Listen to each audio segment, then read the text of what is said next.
Hey, what's up? This is a bit of a follow-up to the video I made the other night about the student debt situation and kind of my take that I put forth for the whole situation. My take on the whole situation was that, people should, go in with an open mind and open eyes and understand what they're getting themselves into and have a decent, adult understanding. The fact that it's a real debt, the fact that these loans are legitimate, that it's not easy to get out of, and that you should do everything modestly, don't ever do anything in excess, especially student loans, because it's something that you're chained to. But then I realized, that doesn't really answer the question for people who have already taken on insurmountable debt and really don't have much of a way out. You can't really just, you don't have a time machine, right? So you can't, it's not like you can travel back in time and give yourself better advice. It'd be awesome if you could, but, you know, candy and nuts and Merry Christmas and all that. But for the people who have all this insurmountable debt, and I'm talking, one, two, 300,000 plus of student loan debt. I mean, a lot of these people, they don't even make $50,000 a year. And there's and unfortunately a non-insignificant number of people who fit that description financially. And for those, you really have no option but to get on an income-based payment plan and kind of hope for the best as far as these forgiveness programs go. I know I said the other night I don't have any faith in the forgiveness, and I don't, but I guess your best bet is to get on an income-based payment plan and just kind of hope that they stick around long term. Luckily, I think with this big beautiful bill, it didn't really axe any of the forgiveness. I mean, you still get forgiveness after a certain number of years, and it's hard to see. I mean, I can't say anything politically after the last 10 years for certain, but it's hard to see another administration being, quite as anti-student as this one is. So I think that this is probably the worst that you will see in terms of rollbacks of benefits for borrowers and in terms of, being able to discharge them or have them forgiven at some point in the future. I think if PSLF survived this administration, it's probably going to survive long term. Now, don't quote me on that because obviously the politics of this country are insane and I can't predict anything, but that's just my estimation right now. But anyway, for people who have, already had, the six figures plus of debt and just don't really know what to do, like I said, you just get on an income-based payment plan. I know there's people out there making 30 grand a year who owe 150,000 in student loans. I work with a guy who I think owes six figures plus. I think we've talked about it at one point or another where he owes six figures plus and he doesn't make but 40 or maybe 50,000. In his case, obviously, he's going to have to get on an income-based payment plan. And going forward, I think the only income-based payment plans are for loans taken out before July 1st, 2026. You have access to old IBR, which is basically the current form of IBR. And then after July 1st, 2026, you'll have the RAP program, RAP, Repayment Assistance Program, which is your, can't remember if I think it's just your gross income, like your yearly income. So if you make like 75,000 before taxes, that is your gross income. And it would be that number divided by 12, I think. I can't remember. I'd have to do run the calculation again. But it is actually a very manageable payment plan. It is. Now I'm stuck thinking about how exactly they calculate it. If you make $75,000 a year, I think it would be, they do it percentage based in $10,000 increments. That's right. So if you make $75,000 a year, it would be 7% of that. And I don't have my calculator pulled up, but I can get that pulled up. Hold up. $75,000 a year.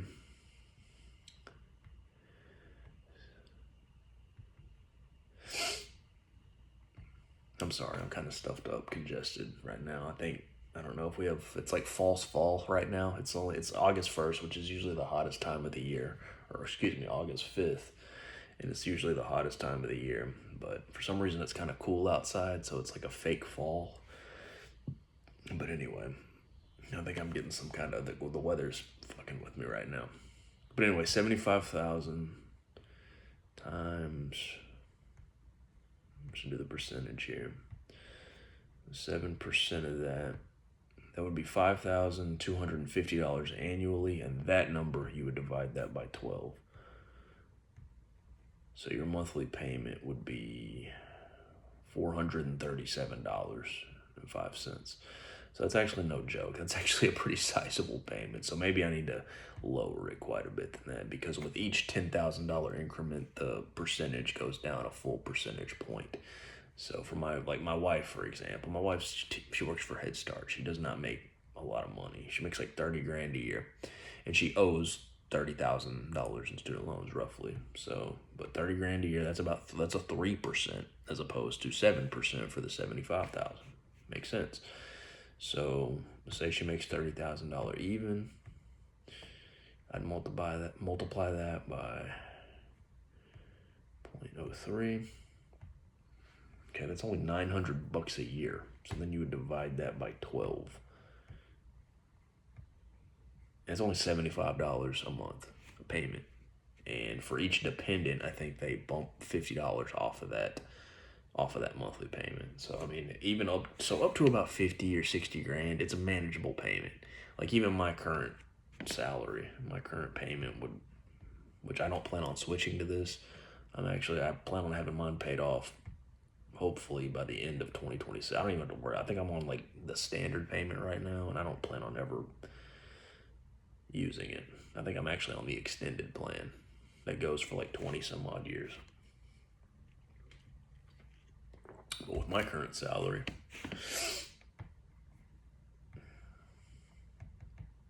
which is right at just a little over 64 grand, 64, that would be 6%, right?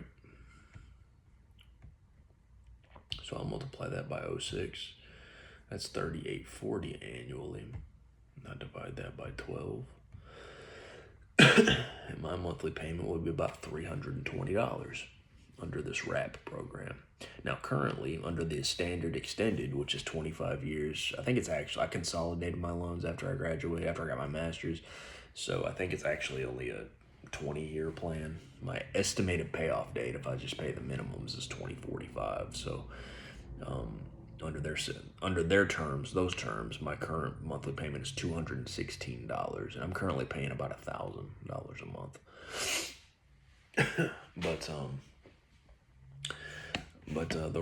For people with truly low incomes, like if you're really struggling, like just to put food on the table and make ends meet each month, the RAP, because chances are you're under 50 grand. Most people are who qualify for government benefits and stuff like that. I would say, the RAP program will probably help you out quite a bit. And the best thing about it is it's the only income-based payment program other than SAVE, which is soon to be headed for the dustbin. It's the only other income-based payment. I cannot speak tonight. It's the only other income-based payment plan that is in which interest, if you can't cover the monthly interest of your student loan, it basically waives the monthly interest, and it automatically takes, I think, a certain amount of the principal down each month regardless. So in other words, your balance cannot rise over time, which is so often what we see happen with these, these monstrosities of loans, of people who owe $100,000 and can't even make the monthly interest payments on their income-based payment plan. So their total balance balloons to over 150 or 200. That happens quite often under the current system, and that's one of the few benefits of this RAP program. So I will give the Trump administration credit for that, or Congress, whoever you want to give credit for that. That's actually one positive. But in terms of, long-term benefits or long-term options for people, I mean, that's really all you can do. Like I said the other night, I mean, these really aren't bankruptable. I mean, if you can prove an undue financial hardship, I think they are in certain circumstances. Obviously, becoming permanently disabled, that gives you some flexibility in terms of forgiveness. But other than that, it's really just meeting the amount of time, the time threshold. Whether it's 20, 25, 30 years. I think the RAP program is actually 30 years, which is insane to me. That's literally a freaking full-term mortgage for a lot of people. Like my mortgage is 30 years. And I hope to have mine paid off long before that. But yeah, I can imagine being paying on these for 30 years. But I mean, that's what a lot of people are going to be stuck with, you know? I mean, a lot of people were defrauded. You know, like, there are literally people with six figures of debt who were defrauded. They went to like these, you know, I saw this video on on YouTube a couple days ago. This guy who went to culinary school. You know, it was like $128,000 just for going to culinary school. It was a really good school, but I mean, all he can do is all he can make is like he can make like $15 an hour. And I don't even know what he does. I don't even think he works in his field. I don't even think he works in the kitchen industry or food industry. But I mean, shit like that, like it really gets people, and you are really limited in that sense. I mean, ideally, you know, we could all find everybody could find a job that suits their needs, and you know, offers them an income to where they can make monthly payments comfortably and get these paid off in a decent time. And that is actually my recommendation for most people. You know, if you have the skills, if you have the ability to maximize your skills or learn a skill that can serve you and that can actually pay you a proper wage, you know, proper livable wage, whether that be, you know, a job for somebody else or learning a skill and starting your own business, you know, it's worth it. You know, don't be afraid to take risks. I mean, at the end of the day, we're all living one life, right?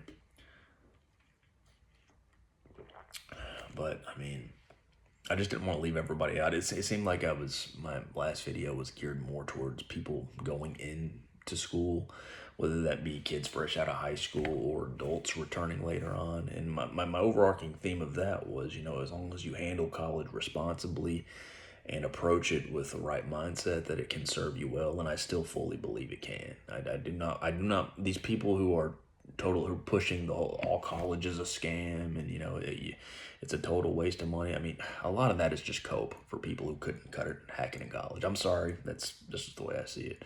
Because if you do college and you do it the right way, it's still a pretty good investment. And the numbers bear that out. Like, I mean, over the course of your life, I think, of course, of your working adult life, I think the average college graduate, 4-year college graduate, earns, and this is probably old data now, but the average college graduate earns $1 million more than the non-college graduate over the course of their working life. And that is not an insignificant number by any stretch of the imagination. So, no, I refuse. Don't listen to the people who try to peddle that nonsense, because I think it is nonsense. I do think that there needs to be I would go so far as to say like an appraisal on any given college program to assess the actual worth of it, because there are a lot of worthless degrees. I'm not gonna lie about that. There are a lot of people who went to college on a hope and a dream and just studied what interested them, and sometimes your interests just are not gonna earn you money, and they're stuck, whether it be a degree in just art, or you know, like the music history, or, and I hate to shit on those degrees specifically. I know gender studies has been a big one in recent years. People have liked to shit on, and I hate to shit on any of these because I know it interests a lot of people, and I don't like to shit on people's interests because that's a shitty thing to do. That's asshole behavior. But there also comes a time where you got to kind of put your big boy and big girl thinking caps on and realize, you know, okay, there's either a market for this or there isn't. Maybe I should try to pursue something that, you know, might actually serve me well in the future. Because not everything does. And I think a lot of that falls on these universities. I think a lot of them got way too comfortable, got way too thick in the pockets, and just thought the gravy train would roll on forever. And I'll be perfectly honest with you, I do not disagree with capping these student loans. I do not think it's a bad idea. I think, you know, I hate that it's going to sting for a while, because it's going to affect people who want to go to medical school, law school in the immediate future, in the next 5, probably 10 years. It's going to affect that. People are going to have to take on more private loans, and they're going to have to do what they have to do to get through their studies and earn the degrees that they want. But over the long term, I do think colleges and universities, and even, I'm talking even higher, like graduate programs, medical schools, law schools. I think they're going to have to adjust their prices to make up for this, to reflect this. The fact that government student loans are now capped. You cannot go infinitely into debt anymore for graduate school, and that is not, in my opinion, a bad thing. But anyway, I just wanted to touch deeper on the student loan issue. I know I've kind of touched on it a little bit last night, but it wasn't, not last night, it was actually a couple of nights ago. But it was kind of just cursory, just surface level stuff. But it is a very deep issue, and I feel like it was an issue that warranted me to touch on it a little bit deeper. And I think there's a lot wrong with the system. Like I said, I think the universities themselves have played a certain role in it, in creating this problem. I think the government has played a role in creating this problem. And also, I mean, as painful as it is to say, borrowers have played a role in this problem. I mean, it's like I said, that was kind of the overarching point of my last video, was the borrowers. You know, you got to know what you're doing. You got to know what you're getting into. But there's other sides of the equation.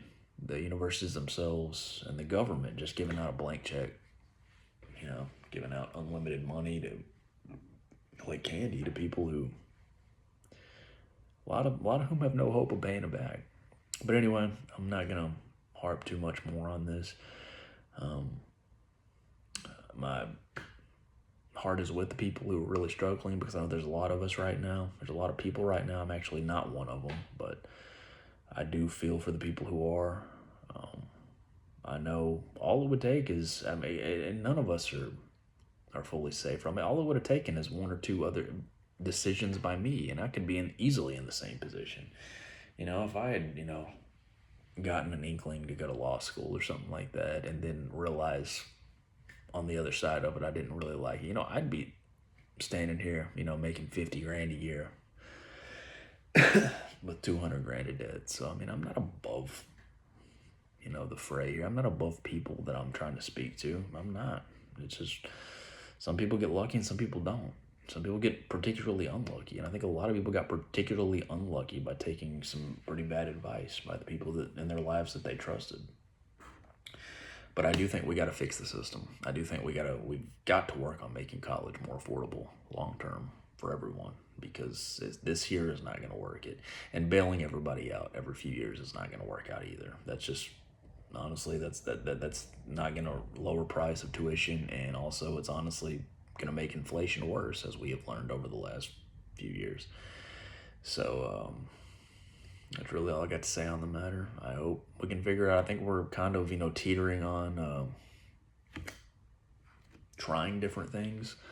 I can't say for certain college is going to get cheaper as a part of this, but I think it's a good start, honestly. Capping the student loans that people can take out, at least the federal student loans people can take out.